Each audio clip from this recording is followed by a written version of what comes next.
Ce matin, nous allons discuter et vous présenter des collaborations qui sont faites au sein du réseau. Donc, on va commencer par présenter un peu ce qu'est RESA. Ensuite, je donnerai la parole aux différents intervenants qui vous présenteront les projets qu'ils ont menés ensemble. Nous aurons après quelques questions que je vais animer et ensuite des questions ouvertes si vous en avez dans la salle.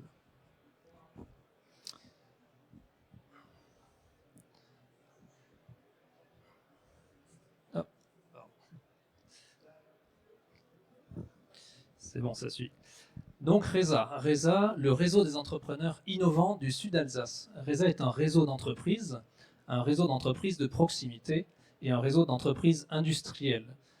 Donc notre réseau fédère les entreprises dans deux objectifs. Le premier objectif est d'améliorer la compétitivité de nos entreprises par le biais de l'innovation, c'est donc le I de RESA, pour monter en compétences, privilégier l'excellence opérationnelle et également accompagner nos membres vers l'industrie du futur. Alors au départ c'était l'industrie 4.0, maintenant on est à 5.0, on va rester sur l'industrie du futur.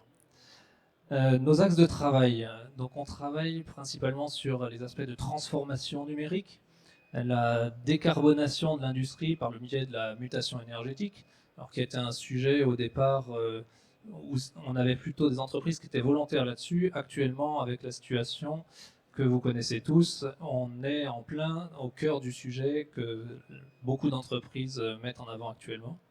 Et le dernier point, le dernier axe, ce sont les besoins en compétences, parce que qui dit transformation dit nouvelles compétences, nouveaux métiers.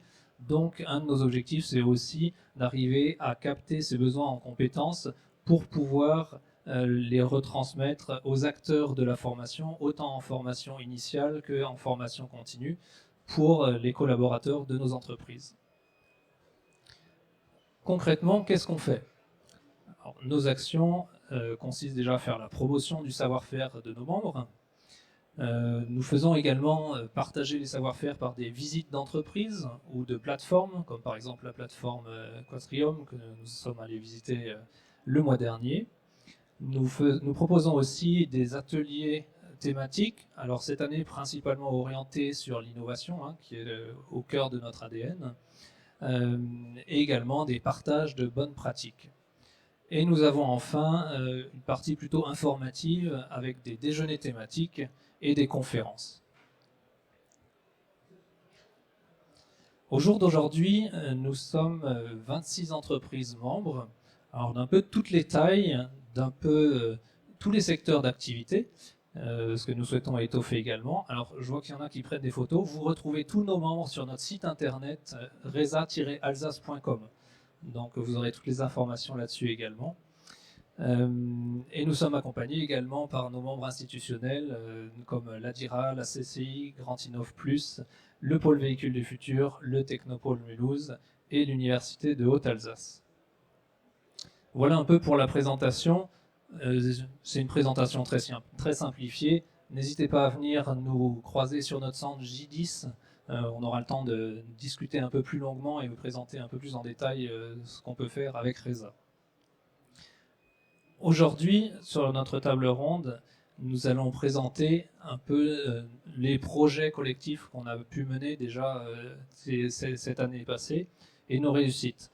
Donc j'ai mis un peu les logos de toutes les entreprises et tous les intervenants qui vont prendre la parole dans un instant.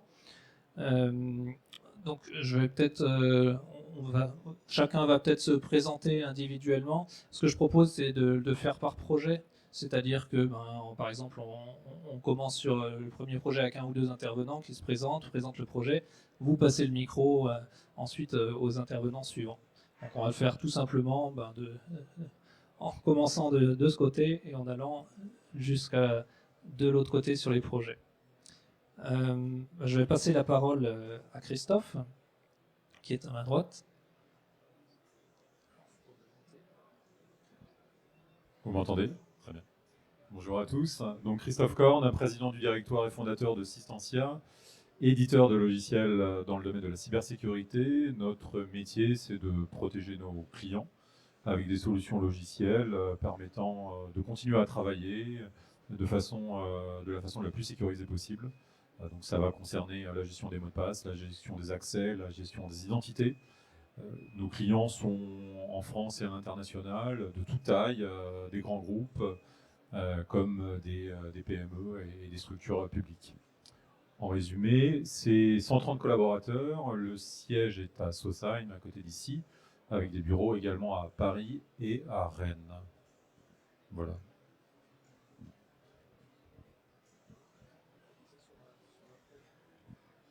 Bonjour, Emmanuel Estevez, directeur R&D chez Eureka Solutions. Donc, Eureka Solutions, c'est une société qui est éditeur d'un logiciel, d'un ERP, qui combine tous les modules, des ventes, des achats, des stocks, de la production, de la CRM et de la BI, en passant par la compta et la paye. Voilà, nous sommes basés à Pfastatt, nous sommes une cinquantaine de personnes et nous avons 2 agences, une à Mulhouse et une à Nantes.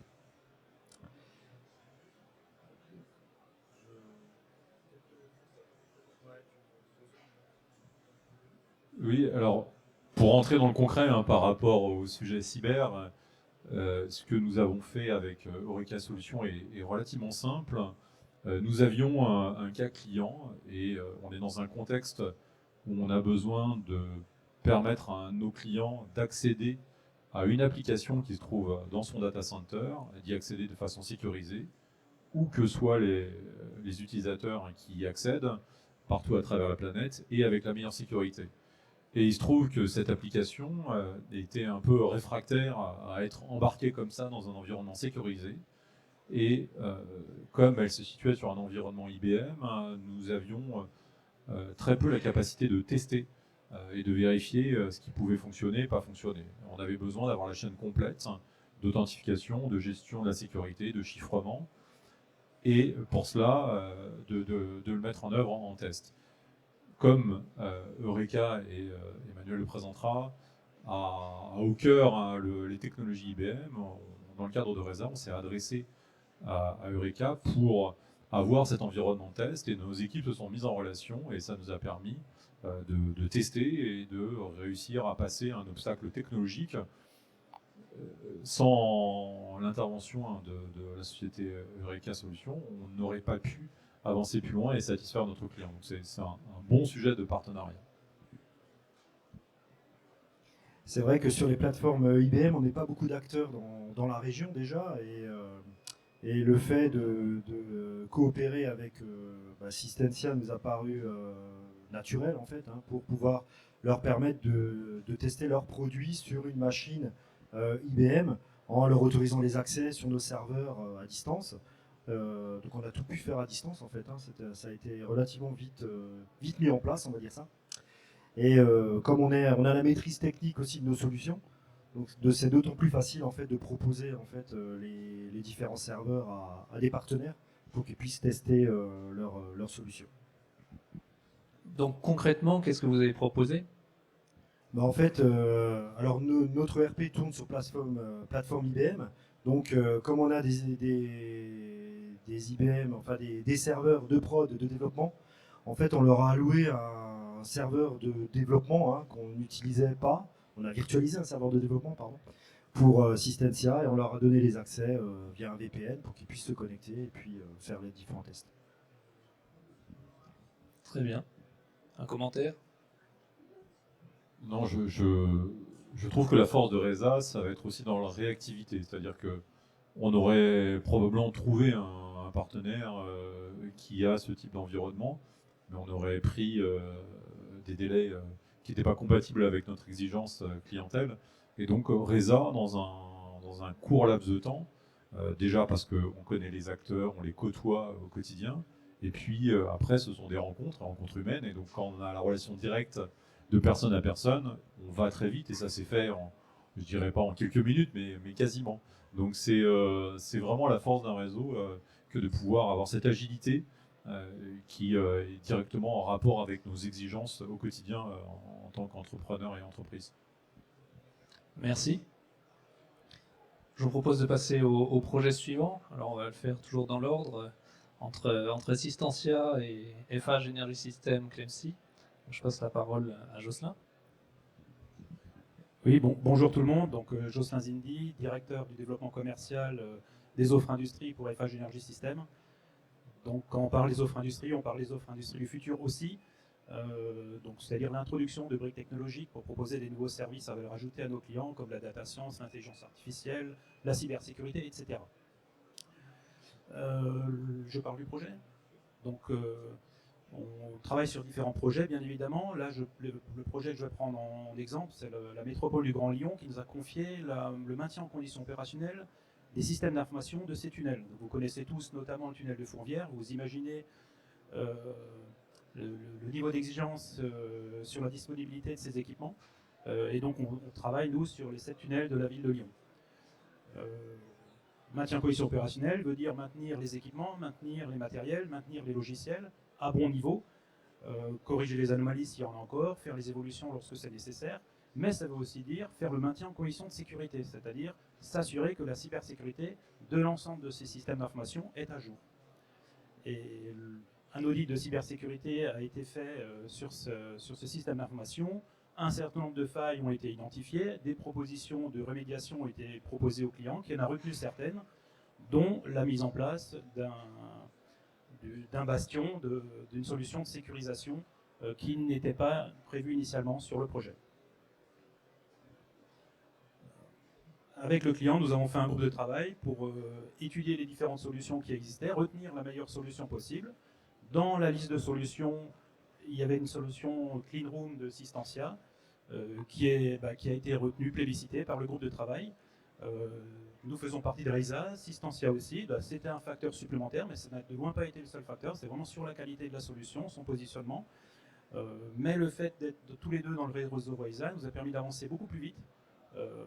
Pour des raisons simples, hein, de confiance parce qu'on se connaît, donc on se dit assez rapidement si les choses sont faisables et si elles ne sont pas faisables. De transparence aussi, s'il y a une difficulté, on échange directement sur la difficulté, on travaille ensemble et puis on avance. Très bien, merci. Un commentaire, Christophe? Non, pas spécialement. Non, deux, trois mots.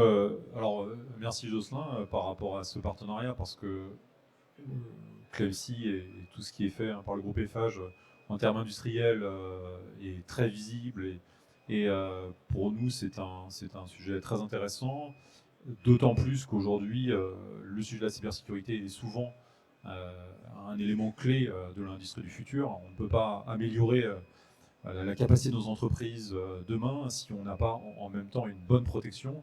Et là c'est des vrais sujets tout à fait passionnants. C'est à un moment donné, pour ce système-là, il faut pouvoir accéder de l'extérieur à des prestataires qui vont peut-être faire de la maintenance, maintenir la plateforme, et il faut le faire de façon sécurisée. Une attaque sur 5 aujourd'hui survient parce qu'un tiers qui rentre dans votre réseau a peut-être perdu son mot de passe, une compromission, et donc quand il rentre et que ce n'est pas lui, vous allez avoir une attaque à coup sûr dans votre système d'information. Donc ce sont des sujets passionnants et c'est un vrai beau partenariat grâce à REISA qui se met en avant. Merci. Je vais passer la parole maintenant à Yannick. Il y a un deuxième micro sur la table. Je vous propose de prendre le deuxième micro, comme ça si Emmanuel veut intervenir également, il pourra le faire. Donc Yannick Beumann, je suis directeur général de Neomia, qui est la filiale IA de Systentia. Et nous intervenons aussi dans le domaine de la cyber. Et nous avons développé un outil qui permet de certifier la légitimité d'un utilisateur quand il se connecte en analysant sa dynamique de frappe clavier et ses mouvements de souris. Ce qui fait que on peut lutter contre l'usurpation. Parce que même si quelqu'un arrive à usurper un compte, quand il va se connecter, il va générer ce qu'on appelle un pattern de comportemental, de biométrie comportementale, qui est comparé à celle de référence de l'utilisateur légitime. Et si ça ne matche pas, on sait qu'il y a une usurpation de compte qui est en train de se faire. Donc ça permet d'éviter que quelqu'un se connecte par rapport à ce que disait Christophe avant. Donc vraiment on sécurise à ce niveau-là. En échangeant avec Emmanuel de RECA, dans le domaine de la cyber, on s'est rendu compte aussi que ça pouvait être intéressant de sécuriser une application comme un ERP. On l'a fait à 2 niveaux, à l'authentification, donc c'est ce qu'on appelle l'authentification forte, mais aussi en fonction des actions qui peuvent être menées par un utilisateur. Donc, pendant le cas, il valide une commande d'un certain montant, il va faire une action, un export de fichiers par exemple, une base clientèle, ce qui est aussi un sujet souvent sensible. Donc, dans tous les cas, on peut certifier que c'est toujours le bon utilisateur qui est en train de faire la manip. Et ce qui était intéressant, le fait qu'on soit dans Reza tous les deux, hein, comme dit précédemment, on se connaît, on échange, on fait une réunion, j'irai vite fait sur un coin de table, et tiens, je te mets 2 ressources à dispo, tu en mets une de l'autre côté, et en quelques jours, on fait une manip, et en quelques jours, c'est testé, c'est checké, des échanges sont faits, et ça permet d'aller vraiment très vite dans un cadre, on va dire formel au début, mais qui devient informel par la suite, et c'est ce qui permet d'aller très vite. Oui, c'est vrai que ce que dit Yannick, c'est totalement la vérité. On a l'agilité qu'on a dans le réseau Reza, c'est vrai, c'est de pouvoir trouver des partenaires qui peuvent tout de suite être actifs et nous donner, par exemple, on va dire ça, on va appeler ça un POC, pouvoir faire un POC très rapidement sur des solutions. Le but de Reka, c'était vraiment d'augmenter la sécurité au niveau de son application. Donc c'est le nerf de la guerre, hein, quand on reçoit des cahiers des charges, quand on doit aller faire des démonstrations, on a toujours ce thème de la sécurité qui rentre en ligne de compte. Le but pour nous, c'était d'augmenter en fait la sécurité dans l'application et dans les flux de l'application. Donc les flux de l'application chez nous, c'était les flux critiques que l'on peut mettre en exergue dans les différents modules. Par exemple, dans les achats, pour faire un bon à payer, par exemple, hein, on doit pouvoir valider en fait le virement bancaire par rapport à un ordre qui a été mis par un décideur. Et la solution de Neomia permet en fait d'accroître la sécurité grâce à un contrôle biométrique. Donc au lieu avant dans Eureka d'avoir en fait une sécurité par utilisateur, maintenant on a vraiment une sécurité biométrique où on vient enregistrer en fait le profil biométrique de la personne et la personne viendra saisir une phrase pour valider son paiement. Donc même si elle laisse son écran allumé ou elle est justement dans le programme qui permet de faire les validations par exemple des règlements, en fait le fait de pouvoir cliquer et d'avoir l'écran de contrôle biométrique permet en fait d'être sûr que ce soit la bonne personne qui est derrière l'écran. Et ça, c'est vraiment une sécurité supérieure que l'on a donnée à notre ERP. Et bien sûr aussi l'authentification, on va dire normale, login mot de passe, que l'on peut aussi contrôler grâce à une phrase supplémentaire pour accroître la sécurité. Puis c'est surtout le fait de travailler avec des sociétés qui sont vraiment locales et qui nous permettent de faire des essais ou des POC très très rapides. Comme le disait Yannick, en fait ça s'est fait, on a besoin de ça pour le mode web, on a besoin de ça pour le mode .NET ou client lourd, et on a vite fait en fait surtout Neomia, des librairies que l'on pouvait intégrer directement dans Eureka ERP, et nous on pouvait faire nos tests pour voir un petit peu comment cela réagissait. Alors il y a une phase d'apprentissage, il y a certaines choses aussi à prendre en compte. Donc on est dans cette phase-là, c'est de savoir quand est-ce qu'on commence la phase d'apprentissage, quand est-ce qu'on finit et quand est-ce qu'on met en place le contrôle. Voilà. Merci. Je passe maintenant la parole à Francis. Oui, Du bonjour, CETIM. Francis Creusot, donc je suis le pilote Quatrium, de la plateforme Quatrium Grand Est. Et nous avons travaillé avec Holo3, notre partenaire de la plateforme, et puis Selmony, voilà, pour un projet commun de démonstrateur de cette plateforme. Voilà. Et étant membre du réseau Reza, on a profité pour travailler au maximum avec ces membres du réseau. Alors peut-être expliquer en quoi consiste le projet, quel est ce démonstrateur, qu'est-ce qu'il fait? Alors le démonstrateur, il est sur une thématique qui est de plus en plus demandée dans l'industrie, qui est le contrôle non destructif et surtout le contrôle en ligne. Donc c'est un démonstrateur qui permet de faire de la mesure d'écart de forme et de comparatif d'un relevé de mesure optique à l'aide de capteurs optiques développés par Holo3 et de le comparer par rapport à un référentiel. Et donc là, on peut faire une sanction et même qualifier le type de défaut. Voilà. Et ce démonstrateur aujourd'hui a été livré en temps et en heure sur notre plateforme et actuellement opérationnel depuis fin octobre. Voilà. Très bien. Donc pour préciser, c'est un démonstrateur, mais l'objectif c'est de pouvoir proposer cette technologie-là aux industriels qui souhaitent intégrer la mesure finalement dans leur process directement. Bien sûr, bien sûr. Donc c'est un démonstrateur qui est industriel, c'est-à-dire qu'il est, développé, il a été développé de telle sorte qu'on puisse l'intégrer directement dans une ligne de production, avec un côté bien sûr pédagogique. Mes camarades de Holo3 et de Selmoni pourront donner plus de détails, mais on est sur une cadence sur notre démonstrateur qui est beaucoup moins élevée que dans l'industrie. Mais voilà, le but, c'est de montrer à des chefs d'entreprise, à des dirigeants de PME, des choses très concrètes et sur lesquelles ils peuvent se projeter. Voilà. Sachant que effectivement aujourd'hui il y a des besoins énormes.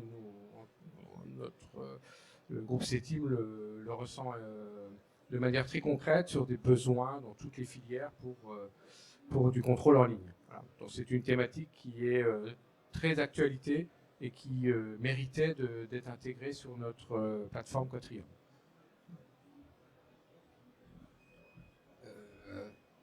Ça marche, ouais. Bon, moi, je m'appelle Thierry Bozzoli, je m'occupe du développement d'Holo3. Très rapidement, Holo3 basé à Saint-Louis, centre de recherche dans l'optique de plus de 30 ans. Nous développons, pour redire sur ce que vient de dire Francis, des systèmes de contrôle automatisés, de contrôle d'aspect, donc non destructifs. Nous avons une activité de métrologie et de réalité virtuelle qui, elle, est sur Elkirch, à côté de Strasbourg. Voilà.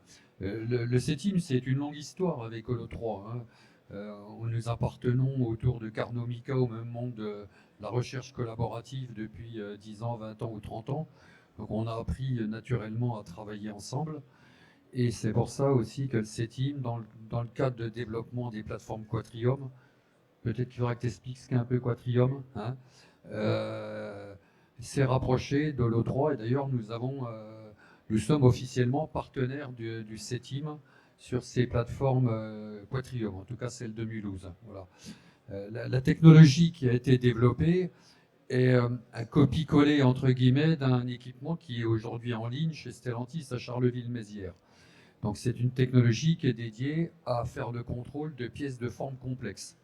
Là, en l'occurrence, c'est des pivots, des pièces de transmission, qui sont des pièces critiques aussi, et très très importantes dans un véhicule. Voilà.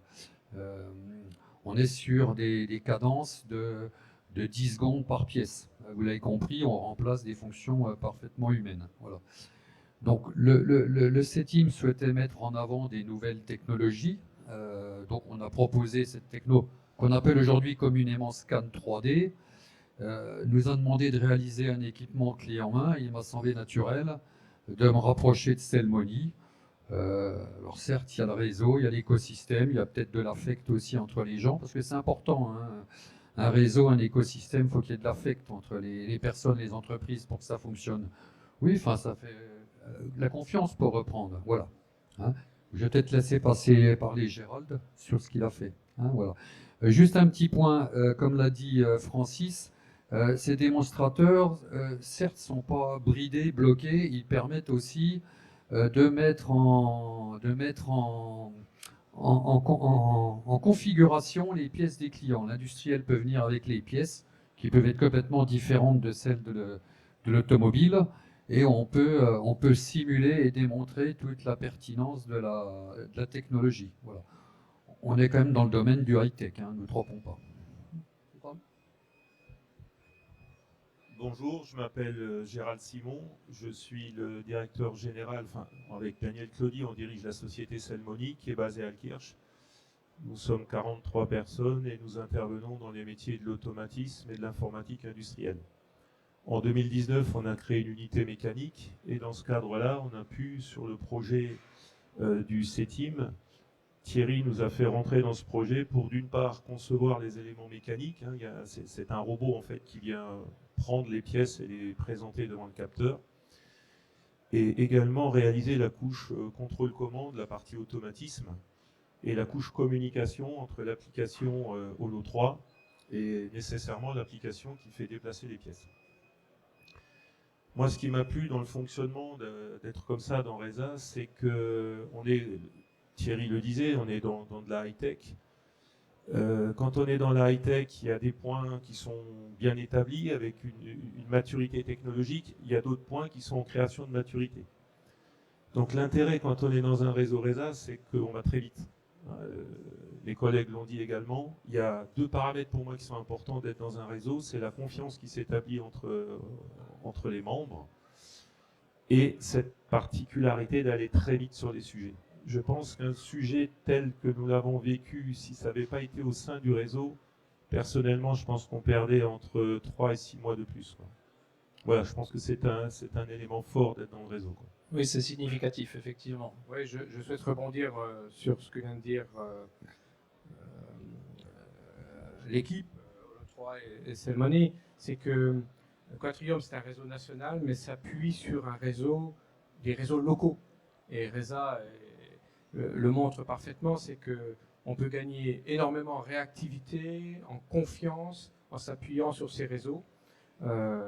Et nous, c'est très important pour Quatrium, qui est en lui-même un réseau, puisqu'on met en communication tous les sites du CETIM, les partenaires de ce réseau et les offreurs de solutions locaux, les réseaux locaux, etc. Donc c'est très très important de développer ces réseaux qui nous manquent cruellement en France quand on le compare avec les anglo-saxons ou les Allemands ou les Italiens. Voilà. Donc c'est fondamental aujourd'hui pour passer à la vitesse supérieure.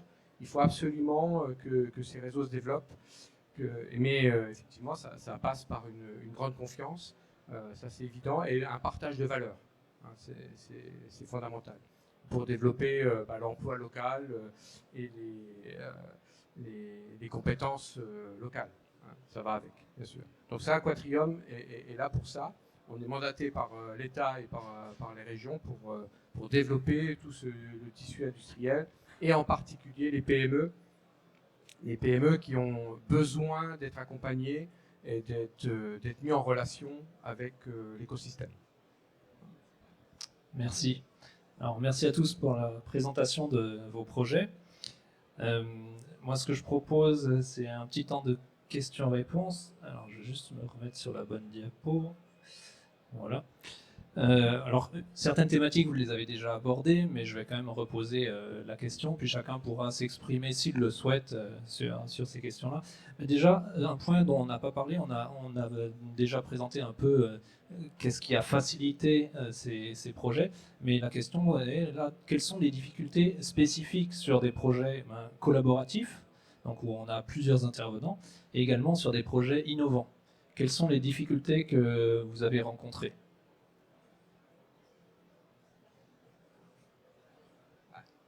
Les difficultés, en tout cas pour ce type de projet, il peut y avoir des risques technologiques, c'est-à-dire que nous, en tout cas Quatrium, on met en avant des solutions technologiques qui ne sont pas forcément matures complètement. Donc il y a toujours un risque, voilà, que ça ne fonctionne pas, mais bon, on cherche à le maîtriser au mieux. Après, collaboratif, ça veut dire qu'on est nombreux autour de la table, donc on engendre automatiquement un nombre d'interfaces beaucoup plus important. Donc le projet peut devenir très complexe. Donc en termes de management de projet, ça demande quand même certaines compétences. Voilà. Donc qui dit risque technologique, on essaye de les verrouiller avec une meilleure connaissance des usages. Donc, mais ça, je pense que tous ici autour de vous, on est confronté à ces problèmes. C'est-à-dire que bien comprendre les usages. Donc ça, l'innovation c'est bien, mais est-ce qu'elle sera bien prise en compte par les utilisateurs ? c'est fondamental, parce qu'une innovation, si elle n'est pas prise en compte par les utilisateurs, bah, c'est simplement un coup d'épée dans l'eau. Voilà. Donc oui, et puis la compétence humaine, quoi. Il faut retrouver des compétences, et c'est une vraie problématique actuellement, c'est les ressources humaines, trouver les compétences. Alors, en Alsace, je pense qu'on a de la chance, il y a beaucoup d'écoles d'ingénieurs, il y a beaucoup de formations pointues, mais a priori, c'est pas encore suffisant. Donc il faut encore plus de compétences. Les entreprises aujourd'hui, notamment dans l'high-tech, ont besoin de gens de haut niveau avec de bonnes formations. C'est un vrai sujet. Que l'on sent, nous, dans les accompagnements que l'on fait au quotidien auprès des entreprises. C'est un des premiers sujets aujourd'hui, c'est la richesse humaine. C'est souvent bloquant. D'accord, merci. Un autre intervenant souhaite s'exprimer sur les difficultés spécifiques rencontrées? La force en fait aussi du RESA, c'est bien sûr, nous on a des développeurs, hein, on va dire chez Eureka Solutions une vingtaine de développeurs. Mais par contre, ce sont des développeurs. Dès qu'on rentre dans la spécialité, on va dire, on veut spécialiser dans la cybersécurité ou dans un autre domaine d'ailleurs, hein, technique ou autre, là on n'a pas les compétences. La force, c'est de se dire que même si on cherche des compétences, par exemple en IA, hein, on a des acteurs locaux qui sont capables en fait de nous aider, hein, et à monter en fait un projet d'IA localement, on va dire, localement, sans qu'on ait besoin. Je me rappelle il y a quelques années, hein, alors c'est peut-être aussi parce que il y a plus, comme tu le disais, d'écoles qui sont spécialisées dans certains domaines maintenant, qui commencent à ouvrir sur Mulhouse. Hein. Mais il y a quelques années, il fallait qu'on aille sur Paris, il fallait qu'on aille ailleurs pour chercher les compétences. Même au niveau des entreprises. Là, on voit qu'il commence à y avoir un vrai vivier autour de Mulhouse qui va nous permettre en fait, d'adresser en fait, certaines problématiques des entreprises. Et le RESA permet de faire ça, de rencontrer déjà ces entreprises, parce qu'il faut déjà savoir qu'elles existent. Hein. Ça, c'est déjà la première chose. Hein. Et le CETIM aussi, d'ailleurs, hein, quand on va voir la plateforme 4.0, on voit vraiment tout ce que peut faire en fait, localement les industries de l'agglomération mulhousienne. Et c'est vraiment très important de ne pas aller chercher ailleurs, et puis de regarder un petit peu ce qui se fait localement, et de travailler avec les entreprises locales, parce que ça va nous permettre aussi de garder les compétences hein, dans la région. Hein. Alors, aider, bien sûr, les universités, toutes les écoles qui ouvrent localement et qui proposent de l'alternance, c'est aussi permettre de garder les ressources localement. Hein. Oui, donc là, plus sur l'aspect collaborateur de l'entreprise, en fait, d'arriver à les attirer et à les retenir. Tout à fait, c'est vrai qu'on a des grandes difficultés hein, pour recruter. Hein. Je pense que tout le monde autour de cette table a les mêmes difficultés que nous. Et c'est vrai que c'est pour des compétences bien précises, et on a vraiment du mal à trouver des gens localement. Et les gens qui viennent de loin, généralement, ils ont leur famille ailleurs et on a du mal à les garder. Donc si on arrive à trouver des gens qui ont fait les études dans le coin et qui habitent autour de Mulhouse, c'est d'autant mieux, comme ça on est presque sûr de pouvoir les garder. Hein. Tout à fait. Une autre intervention sur des difficultés que vous avez pu en rencontrer? Non. Donc on a déjà un peu débordé sur la question d'après, qui était justement en quoi un réseau local et un réseau d'industriels peut faciliter de tels projets. Donc on voit la proximité, on voit la rapidité d'exécution, et la partie confiance aussi. J'aimerais peut-être que vous puissiez développer un peu sur cet aspect de la confiance. Quelle différence il y a eu? Je sais que sur certains projets, avec deux entreprises qui ne se connaissent pas, il y aurait eu d'abord toute une phase, on va dire, un peu contractuelle, signature de clauses de confidentialité, etc., qui ne se sont pas forcément faits parce que là, justement, on était en local, on se connaît, on s'est vu. Peut-être un sujet là-dessus, ou en tout cas une intervention là-dessus. Donc, nous, notre métier, c'est la cyber. À travers notre plateforme Pulse. Quand on a échangé avec Eureka, le premier contact, c'était justement l'authentification forte. Et les équipes à Emmanuel sont revenues en disant « mais ça serait bien aussi de pouvoir justement authentifier certains processus internes, être certain que c'est bien la bonne personne. On n'est plus vraiment dans le monde de la cyber. C'est un autre domaine, c'est la certification, enfin la validation d'un processus. Nous, on n'avait pas les, on va dire, les briques techniques pour pouvoir s'intégrer dans un outil qui est développé dans un environnement .NET, parce que nous, c'est plutôt du Python. Donc, on a échangé, on a après, nous, regardé en interne, et on s'est rendu compte qu'on pouvait le faire, on va dire, assez facilement et rapidement. Donc, on s'est pris un peu le temps, et on l'a fait. Au final, on a réfléchi le package qu'on a livré à Eureka pour faire en sorte que ce package demain puisse servir aussi à légitimité, on dit à la personne qui se connecte à un environnement qui soit Windows, Linux et Mac. Donc à la base, on était plutôt dans un environnement web. On a travaillé avec Eureka, on a développé cette couche bas niveau en C, C++. Et ensuite, on s'est dit, ben voilà, à partir de là, on peut rebondir. Donc je dirais, ce qui était intéressant, c'est qu'à partir d'un échange informel, qui est un peu du style, ben, est-ce que tu peux me proposer ceci ou cela? On l'a proposé, on l'a fait, mais derrière, ça nous a permis de rebondir. Donc au final, l'échange, ben, à la base, il est déjà intéressant, il est déjà win-win à ce niveau-là. Mais je dirais qu'il est aussi win pour nous, parce que ça nous a permis de rebondir plus facilement sur autre chose. Donc, dans l'histoire, on est gagnant. Ouais, surtout, ça s'est fait naturellement. Ça veut dire qu'on s'appelle, on se fait des réunions, et puis on se dit, bah, tiens, on a besoin d'une nouvelle fonctionnalité. On va regarder si ça nous intéresse. Puis après, Yannick nous rappelle, ah bah oui, on va se lancer là-dessus, on vous livre quelque chose dans 2 semaines ou 3 semaine. C'était 2 semaines. Voilà, quelque chose comme ça. Et puis après, ok, ben moi je mets des équipes dessus juste après, et puis on commence à tester, et puis voilà, quoi. On regarde si ça fonctionne. Il y a des allers-retours, hein, forcément, hein, mais après, on arrive à avoir quelque chose qui marche, et dans un temps relativement court.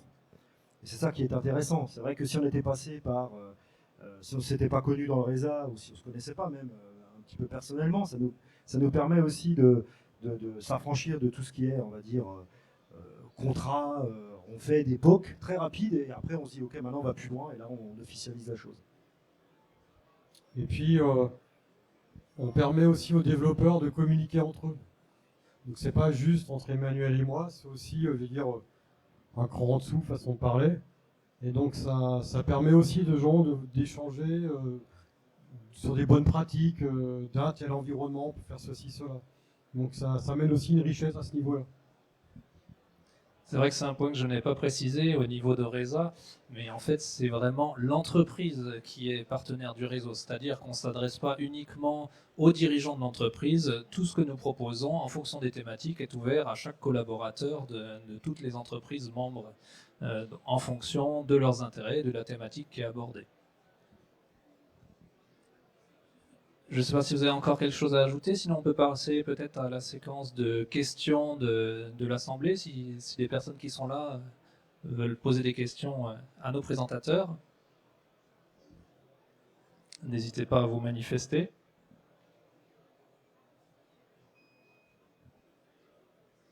Vous avez été super clair.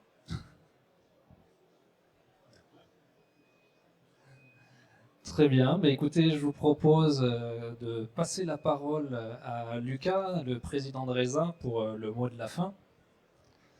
Viens peut-être nous rejoindre sur... Merci Benoît. Pour conclure, je pense que vous l'avez vu, c'est un petit peu un mode commun qui, dans les exemples qui ont été donnés, c'est finalement cette proximité, le fait de se connaître, travailler ensemble, se voir régulièrement. Eh ben, on crée des liens, on facilite les échanges et on facilite les connexions pour pouvoir aller plus vite. RESA, c'est ça, c'est créer des liens, être ensemble pour aller plus vite ensemble, voilà, pour innover, que ce soit dans la cyber, dans l'industrie plus lourde, entre guillemets. Et c'est vraiment notre volonté de faire progresser tout un ensemble et le territoire qui va être derrière. Donc si vous voulez nous rejoindre, n'hésitez pas à venir nous voir sur le stand. Donc on est au stand J10. On pourra échanger sur le fait de venir rejoindre RESA et venir échanger et créer des nouvelles connexions avec nous. Et on vous invite à partager tout ça autour d'un verre à midi, c'est ça, hein? Voilà. Merci beaucoup. Merci Lucas, merci à tous et bon salon.